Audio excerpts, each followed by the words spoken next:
Mayong adlaw mga higala, labi na sa mga pagkaigsunan sa Ginoo. Mayong adlaw, diya kaninyo Pastor Alex Kimson, o si Pastor Kim Sanguman, o si Pastor Taok, nga ang ato ang kauban nato ning takna. Labi na karon ang paghahimuon mga higala mga kaigsunan kining episode 5. Og pastor, natay ning kagabion episode 5.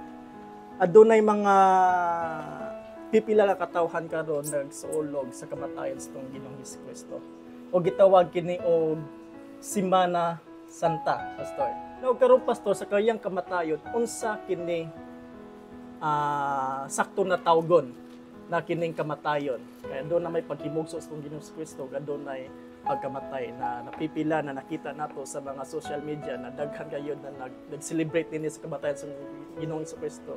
Nag-uban pa gyud nagpenitensya kung sa pa kanin mga culture na ginabuhat nila. So pastor, ato kining ato kining hisgutan ug base sa Biblia ug unsay kalabutan nini kanhi kanato pastor.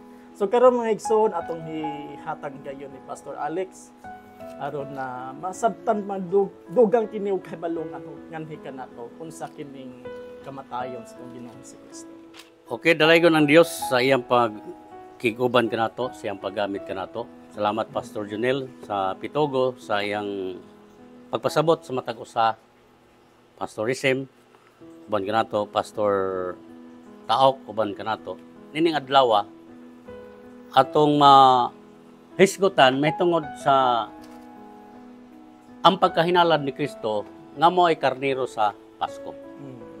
So dinhi atong sabton o atong hisgutan kay na may mag-ingon nga paghimugso ni Kristo may Pasko. During December, pastor. Kada Disyembre daw paghimugso ni Kristo mo daw ang Pasko. Karon ang Biblia naghisgot sa iyang kamatayon, gitawag pod siya og Pasko. Asa may tinuod dinhi sa balaang kasulatan. Gihisgutan na niya sa unang Korinto 5:7 nga atong mabasa diha, Pastor Sim. Okay.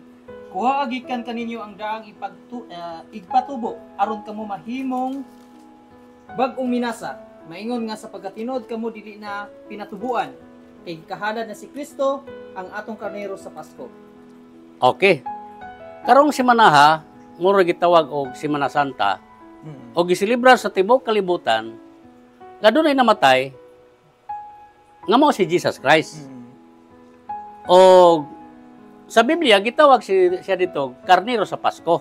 Gikahalad na si Kristo nga mao tong karnero sa Pasko dito sa cross sa Kalbaryo. Og samtang pod daghan pong nagtuo nga ang pagkimugso ni Kristo mao po'y Pasko. Napila man day kabuok Pasko sa Biblia. Asa ginigikan pastor na kining gitawag nilang Pasko? Gikan kini gikuha sa mga ibang mga churches na pinulungan sa Biblia or nila ang asa gini siya gikan? Ang Pasko kung imong hubiton ang Biblia, kung imong tan-awon o istadihan o tun-an nimo ang Biblia, kaning Pasko ni Kristo nagkahulugan kini sa kamatayon. Ang kamatayon. Oh, kamatayon. So tuan ni dito sa Exodo nga ang Pasko dito kamatayon gihapon. Oo, dugay-dugay na. Mga 1491 BC. Dugay na kayo panahon pa ni Moses. So, imo nang mabasa sa Exodo kapitulo 12 bersikulo 21. Pala pagbasa. Kunya si Moises mitawag sa tanan nga mga ansyano sa Israel ug miingon siya kanila, panlakaw kamo ug pagkuha og mga nating karnero sumala sa gidaghanon sa inyong mga panimalay ug patyon ninyo ang Pasko. O ang giingon sa Biblia gikahalad na si Kristo nga mao ang karnero sa Pasko. Importante kay ning kamatay ni Jesus Christ kay diha nahilambigit, diha nagsukad ang kaluwasan sa matag usa. Kay iyang kamatayon ang iyang dugo mo'y hugas sa tanan mga pagpanglapas sumala sa Episo 1:7. Importante kay ni. Kay unsa man ditong gisgutan ni Moses. Ang nag-ingon siya magandam ang matag usa ka panimalay, sumala sa gidaghanon silang pamilya og patyon nila ang Pasko. Sa ato pa dunay patyon. Og ang pangutana di sa manigikan nagsugod ang Pasko. Nagsugod ang Pasko didto pa sa yuta sa Egypt. Sa Ehipto pa din nagsugod. Motoy dito nagsugod. So, panahon pa ni Moses. Panahon pa ni Moses dito sa Gosen. Dito sila nagsugod. Nga gitawag to siya og land of pastures. Mutang ang katawan sa Israel, daghan silang mga karniro. Kay kato din dapita, mga bakirohanan og mga baka o mga karniro. Og sa diha nga ang Dios mukuha na nila, ibalhin na sila, paulion na sila ngadto sa yuta sa saad. Adunay ilang himuon nga magsilibrar sila karang gitawag og Pasko. Kapasayloan sa matag usa nila. So ang paagi nga mapasaylo sila kay ang Dios manggod mulakaw sa panahon sa kagabion. Og iyang patyon ang tanang mga panganay, hayop man o mga tao, tanang panganay. Og ang walay dugo diya sa balabag sa ilang balay, mamatay ang mga panganay. So, ang gihimo nila nga mag-andam silang karniro, nga haron kini mo'y ihawon o haron kini mo isablig diha sa ilang haligi sa ilang balay o diha sa ilang balay. Og sa diha nga makita sa Dios nga naay dugo nga makita niya, ang Dios dili siya mo sulod sa mga panimalay. Mupas siya. Adto siya ibabaw sa muagi. Muna kita siya Pasko. Muagi siya sa taas. So dinhi kay ang Dios mulakaw siya sa kagabhion. Exodo 12 versikulo 12. Sige. Kay mulakaw ako ni atong gabiuna latas sa yuta sa Ehipto. Ug patyon ko ang tanan nga panganay sa yuta sa Ehipto.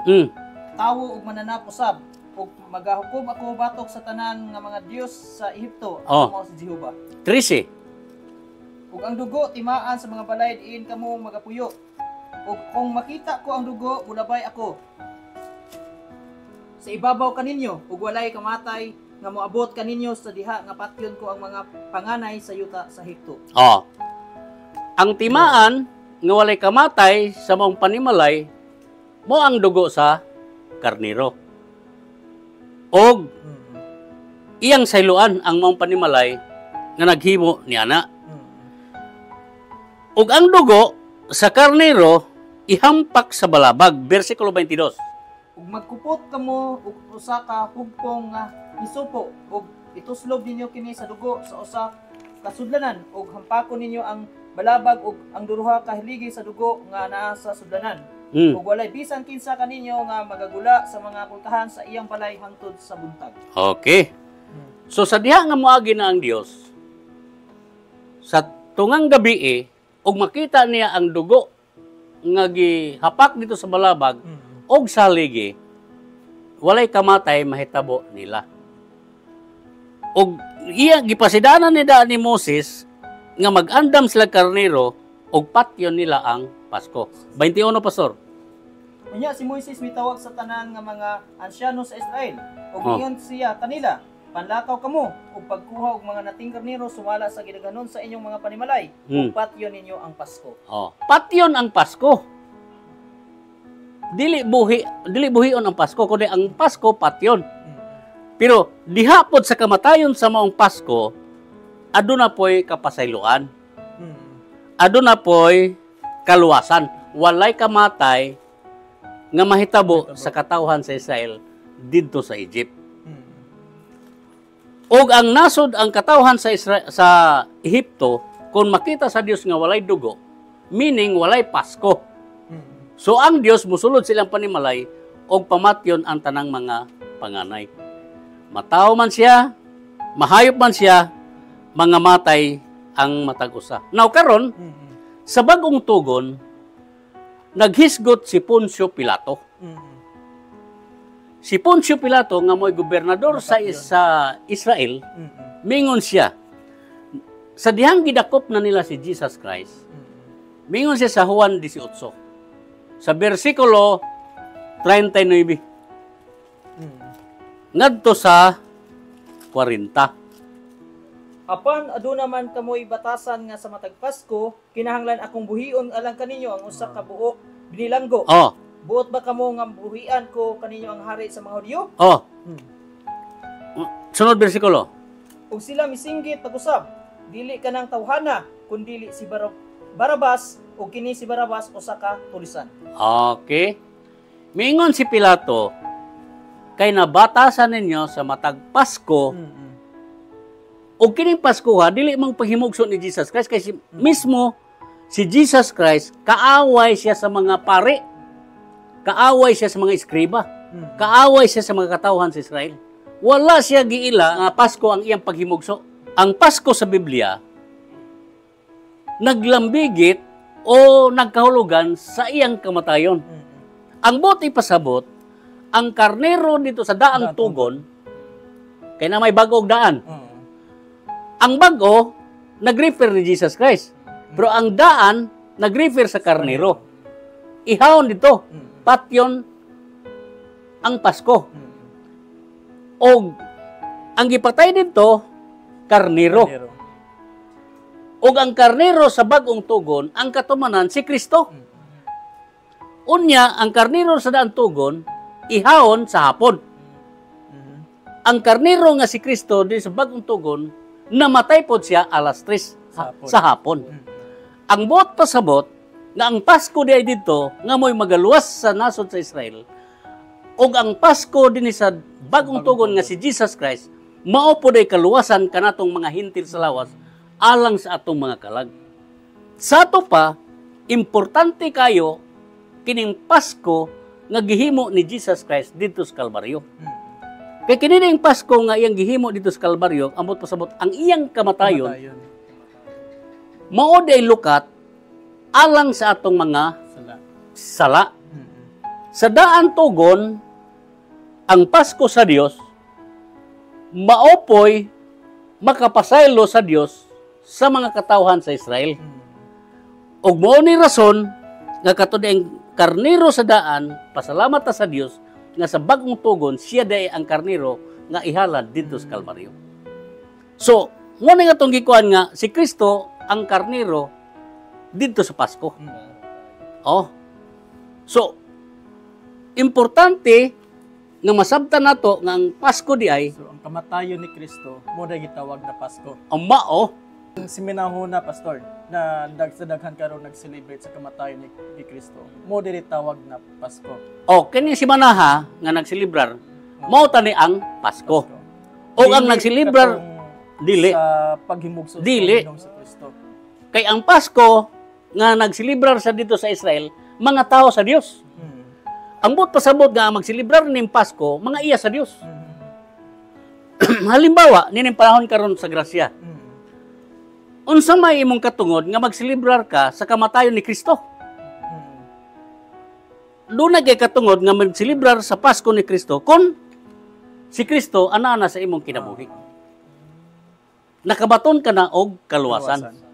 Niadtong Pasko ni Kristo nga gihalad iyang kinabuhi dito sa Kalbaryo. Kay ang kamatayon niya dito diay, ang Pasko niya dito maoy paglukat sa imong sala. Mo'y paghatag nimo kinabuhi nga walay katapusan. Mo'y paghatag og kaluwasan nga wala nay pagkahinukman sa silot. Pinaagi siyang kamatayon didto sa Kalbaryo nga mo'y Pasko.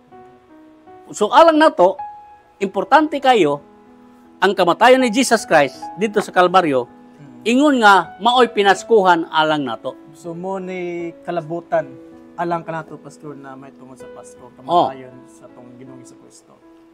Mao na nga ang Pasko dito sa daan tugon dito nagsugod. Na foretold na day nimo sa panahon ni Moses. Dili paghimugso. Mali. Kay ang Pasko di ay dito pa nagsugod sa Egypt, sa katawhan sa Israel. O sa diyang tawag gitawag sila kay paulion na sila sa yuta sa saad, gipugngan sila sa Ehipto. Ug ang Dios gusto sila nga kastiguhon yang Egypt, mga Ehiptoanon. Mao nga gipahimo sila nining gitawag Pasko. Nga kutob sa dunay dugo sa balabag o haligi silang panimalay, ang Dios dili mo hapit sa ilang balay. Muagi ang Dios sa ibabaw sa ilang balay. Dili siya mohapit. So, sa katawhan sa Ehipto, nga walay Pasko, ambot pasabot, wala sila mag-ihaw karnero, nga sablig sa balabag silang balay, mo nang doon na sila'y kamatay. Maupod na karon. Kung ang tao di ay, nga wala makadawat sa kamatayon ni Jesus Christ dito sa Kalbaryo. Kay ang Biblia nagingon siya sa Hebreano 9:22, kung walay pag-ula og dugo, walay pasaylo sa sala. Sa Semana Santa, daghang mag-uol. Nga namatay kuno si Jesus Christ. Malipay ta nga dunay nagpakamatay alang nato. Correct, Pastor. Kay kung wala pa siya magpakamatay alang nato, wala tay kaluwasan. Labi niya yung pagkabanhaw. Labi na sa iyang pagkabanaw. Tungod kay ang atong kaluwasan na sentro dito sa iyang kamatayon. Muna nga sa Roma 19, munang isugid nimo nga si Kristo namatay, gilubong na banhaw tungod ala sa imong mga sala. Nan maluwas ka. Mutoy Pasko ni Kristo dito ibabaw sa cross. So, munang pinaka-importante nga gihimo ni Jesus Christ dito sa Kalbaryo. Usa to ka pinaskuhan alang kanato. Walay laing pinaskuhan. Muni pinaskuhan, Pastor. Oh, ang iyang kamatayon. Oh, nga iyang ihatag nato. Muni gitawag na gift. Oh, gift. Para sa Oh, kay iyang kamatayon or Pasko mo'y lukat nimo, lukat nako gikan sa kasalanan. Pero kini gitawag nila sa December, Pastor, na may gift ang pagkahimugso sa Ginoong si Kristo. Tama ba ni Pastor? Ang sayang paghimugso dili to Pasko. Dili Pasko. Oh. Kay ang giingon sa Biblia, patyon man ang Pasko. So ila-ila na nga Pasko daw to. Kay ang Pasko sa Biblia mao ang kamatayon ni Jesus Christ. O kining Pasko nga kamatayon mao ni pinaka-importante kay mo ni dugukan sa kaluwasan sa matag usa. Muna ang tao di maluwas binuhatan. Di maluwas ang reliyon. Di maluwas ang pundok. Dili maluwas ang pagkabinutan. Kundi ang kamatayon ni Kristo nga mao ang Pasko maoy tinubdan sa kaluwasan sa matag usa nga mudawat dia ni Jesus Christ. Okay. Muna misal tanang midawat kaniya sa naghatag kagahong mahimong anak sa Dios. Muna'y rason nga no, ang tao, muna ngang programa diya sa bautismo sa tubig, dili walay luna karon. Tungod sa kamatayon ni Kristo, nga iyang gihatag sa matag usa nato. Nga salvation is free. Muna siya, now is the day of salvation. Ug tugon sa iyang dugo. Tungod sa iyang dugo. Oh. Naghatag pa sa iluan. Oh, muna naka nindot sa programa sa Dios nga imong masabtan diha sa mga mensahe ni Apostol Pablo. Nga klaro kayo sa Exodo nga dunay patyon didto karnero. Nganong laki man ang iyang ilang ihalad. Nganong laki man nga karnero di man bayi. Tungod kay ang karnero sumaabot lalaki nga mo si Jesus. Tama. Oh. Di ba Pastor Sim? Oh. Munang laki ang ihahon kay ang moabot nga panahon ang katumanan si Kristo di ay ang Pasko ang ihahon ang mamatay mo naging ni Gobernador Poncio Pilato na batasan ninyo sa panahon sa matag Pasko. Nga doon ako'y buhian. O ang gipabuhian ang pinakakriminal. O ang gilansang ang walay sala. Pero katudi ang dili kriminal nga ilang gilansang mao day ang Ginoo ug mao day ito ang Kristo. Oh. Pero alang ka na itong mga hintil sa lawas, malipay ta nga dunay gihalad. Oh, no na gihalad kay ngano? Ang kaluwasan di ay bibuhagay di ay kanatong mga hintil sa lawas, pinagi siyang kamatayon. Nagka-tsansa ang mga Oh, nagkatsansa. Munang grasya gyud. Grasya gid. Kay wala man tay labot sa kaluwasan nila, wa man tay Dios. Oh, walay Dios, dumuluong. Ang pagsimba iya sa Israel. Ang kasuguan iya sa Israel. Uman to ilabot ang kasuguan God. Ila na sa Israel. Ang mga hintil sa lawas nangangkon-angkon mananab sa ilabot. Nga to usa ka good news alang kanato. Ang pagkabaton sa gihimo ni Kristo dito ibabaw sa krus. Ang pagkahinalad ni Kristo nga karniro sa Pasko. Muna nga nining kagabi, nining adlaw karon or kagabion, mapasalamat unta sa Dios nga ato ning na hisgutan sanglit daghang naglibog nining sa gibuhat ni Kristo dito ibabaw sa krus Kalbaryo. Nagpamatuod ay kini namo niyang Pasko. Oo. Nga mo niyang Pasko. Muna nga alang kaninyo mga igsoon, mga kagalaan kun nining adlaw kagabion. Nga ito ipadayon ang paghatag og panahon o pagtugkad sa mga programa sa Dios mahitungod sa diha sa grasya. Now is the day of salvation. Importante kayo. So, Pastor Junel.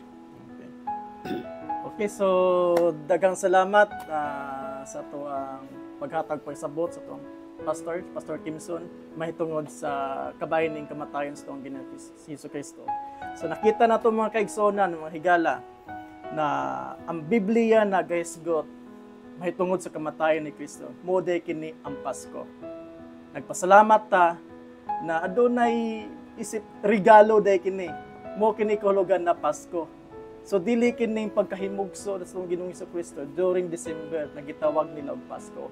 Ang Pasko di ay mo kini ang kamatayon sa tuang Ginoong Hesus Kristo.